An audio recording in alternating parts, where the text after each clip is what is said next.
ആലപ്പുഴ ബീച്ചിൽ പൊന്തവള്ളത്തിൽ മത്സ്യബന്ധനത്തിനായി പോയയാൾ മരിച്ചു. പാതിരപ്പള്ളി ചെട്ടികാട് സ്വദേശി വർഗീസാണ് മരിച്ചത്. രഘുനാഥ് ചേരുന്നു. രഘു, വിവരങ്ങൾ.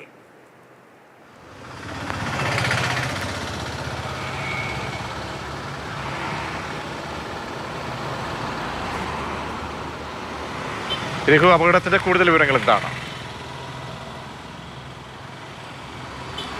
പ്രതീക്ഷ, ഇന്ന് ആലപ്പുഴ ജില്ലയിൽ നിന്ന് റിപ്പോർട്ട് ചെയ്യുന്ന രണ്ടാമത്തെ മരണമാണ്. പാണ്ടനാട് സ്വദേശിയുടെ മരണം നമ്മൾ രാവിലെ റിപ്പോർട്ട് ചെയ്തിരുന്നു. അദ്ദേഹം വാഹനം വെള്ളത്തിൽ നിന്ന് മാറ്റാൻ വേണ്ടി അവിടെ ഒരു പാലത്തെ കൊണ്ടുവച്ചിരുന്നു. ആ പാലത്തിൽ വെള്ളം കയറിയോ എന്നറിയാൻ വേണ്ടി അദ്ദേഹം പോയി നോക്കിയതാണ്. ഇന്നലെ വൈകുന്നേരം തിരികെ എത്തിയില്ല. ശിവദാസൻ എന്നായിരുന്നു അദ്ദേഹത്തിൻ്റെ പേര്. ഉച്ചയ്ക്കാണ് ആലപ്പുഴ ബീച്ചിൽ നിന്ന് പൊന്തുവള്ളത്തിൽ മത്സ്യബന്ധനത്തിന് പോയ ചെട്ടികാട് സ്വദേശി വർഗീസ് അപകടത്തിൽപ്പെട്ടത്. നാട്ടുകാരൊക്കെ ചേർന്ന് തിരച്ചിൽ നടത്തിയെങ്കിലും അദ്ദേഹത്തെ ജീവനോടെ രക്ഷിക്കാനായില്ല. വളരെ വേഗത്തിൽ തന്നെ നാട്ടുകാരൊക്കെ ഇടപെട്ട് മൃതദേഹം കണ്ടെത്തുകയായിരുന്നു.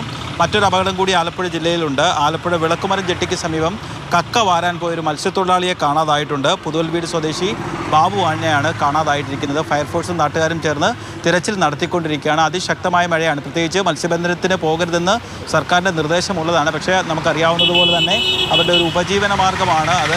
കുറച്ച് ദിവസമായിട്ട് മത്സ്യബന്ധനത്തിനൊന്നും പോകാൻ വേണ്ടി കഴിയുന്നില്ല, ബോട്ടിലും വള്ളങ്ങളിലുമൊക്കെ. അതുകൊണ്ടാണ് ഈ പൊന്തുവള്ളങ്ങളിലൊക്കെ ഈ തീരത്ത് തന്നെ വലയിടാൻ വേണ്ടി പോകുന്നത്. പക്ഷേ പലപ്പോഴും ഈ മഴക്കാലത്തൊക്കെ വലിയ തിരയുണ്ടായി അപകടത്തിൽപ്പെടുന്നത് പതിവാണ്. ശരി, രഘുനാഥ് നാരായണൻ വിവരങ്ങൾ നൽകിയത്.